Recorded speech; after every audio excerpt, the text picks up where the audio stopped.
Geboren op 8 februari 1984 en dus nu 25 jaar. Managing Director van Stichting Eenheid is Kracht. Oud-presentator van het Surinaams Jeugdjournaal. De eerste jeugdambassadeur van de president voor de Republiek Suriname.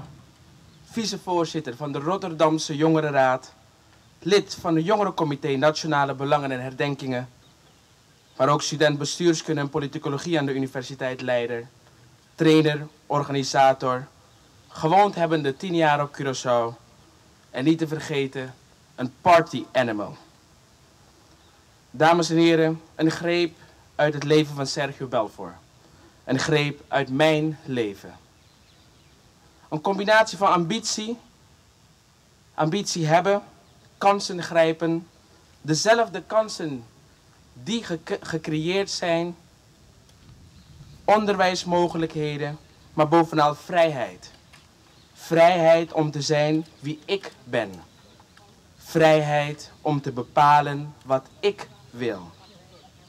Maar ook in vrijheid respect geven en te krijgen.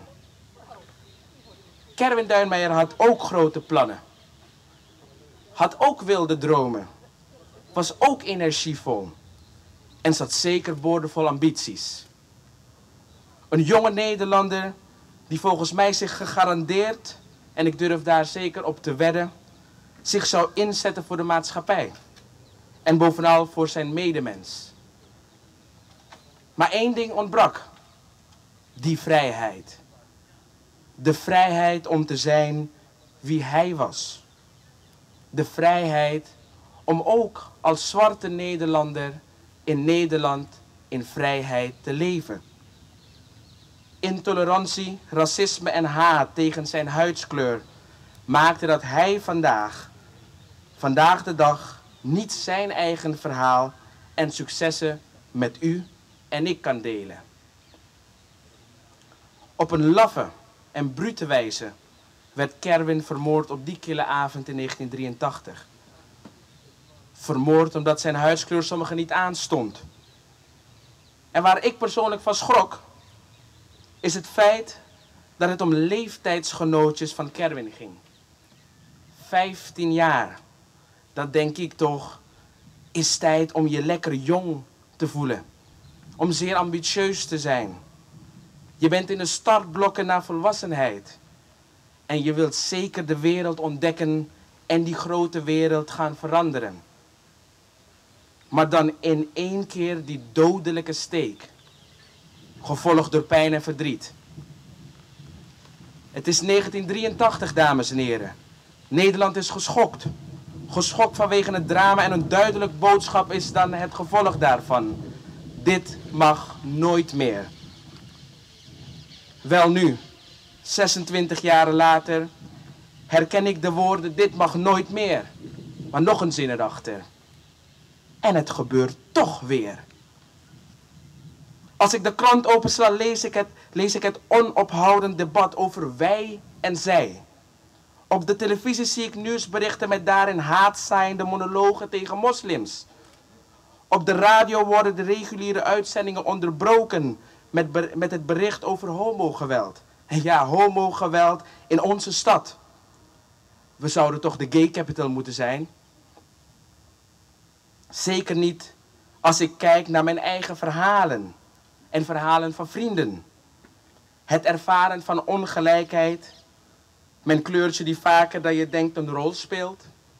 En dan nog de vrienden die na een avond te stappen in de reguliersdwarsstraat weten dat ze liever zich anders kunnen gedragen en niet hand in hand moeten en zullen lopen. Dat overkwam Kerwin. Niet vrij zijn om over straat te kunnen lopen.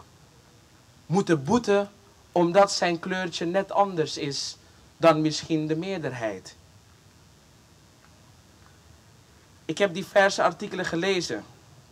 En een neef vertelde een uitspraak van Kerwin die zich continu moest verdedigen tegen de stroom van discriminatie-uitspraken jegens hem. En zijn antwoord was altijd, black is beauty.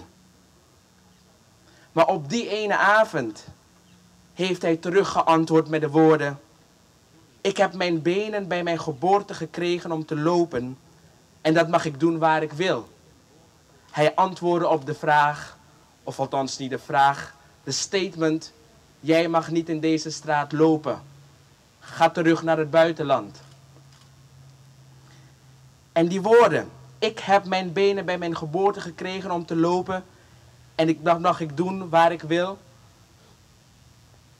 Soms word je moedeloos van de situatie. Soms denk je, waarom moet ik nog zoveel energie stoppen om mij te bewijzen? Waarom accepteert men mij niet zoals ik ben? Mijn kleur, mijn geslacht, mijn seksuele voorkeur. En dan denk je, moet ik echt door blijven strijden? Maar vooral aan de jongeren hier aanwezig vandaag. Eén ding is duidelijk. En één ding hebben wij. De ambitie, de drive en vastberadenheid. En daardoor weten wij beter. Wij weten beter dat wij gezamenlijk kunnen optrekken en een einde kunnen binden aan discriminatie. Want discriminatie is in 1983 voorgekomen. Nu 26 jaren later komt het nog voor. Maar laat één ding duidelijk zijn. Kerwin zijn dood moet voor ons een les zijn. Onze ogen allen openen en zorg dragen dat wij gezamenlijk de actie en het ondernemen voor actie voortzetten.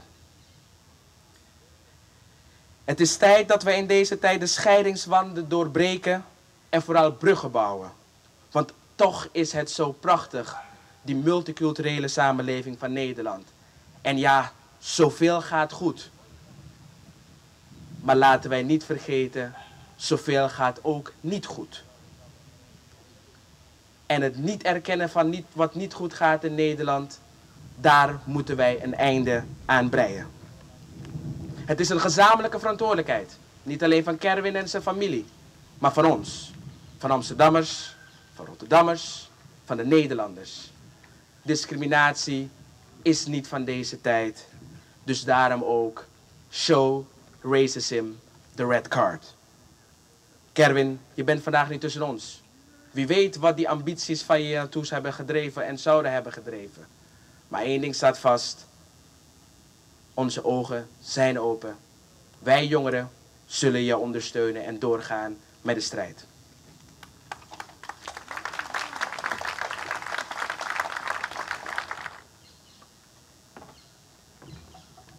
Sergio Belfort, directeur van Eenheid is Kracht. Deze stichting staat voor jongeren en voor de promotie van diversiteit en tolerantie in de wereld. Van Dalen, dames en heren, definieert discriminatie als verwerpende onderscheiding, achterstelling, negatieve beoordeling en behandeling van iets, iemand of een groep op grond van bepaalde niet ter zake doende kenmerken als ras, huidskleur, sekse, geaardheid en dergelijke. De volgende inbreng is van Esther Spee, die we zo net al hebben gehoord. Esther studeert aan de Amsterdamse Theateracademie Nieuwe Stijl. Zij brengt voor ons een lied die ze speciaal voor deze avond heeft geschreven. Esther.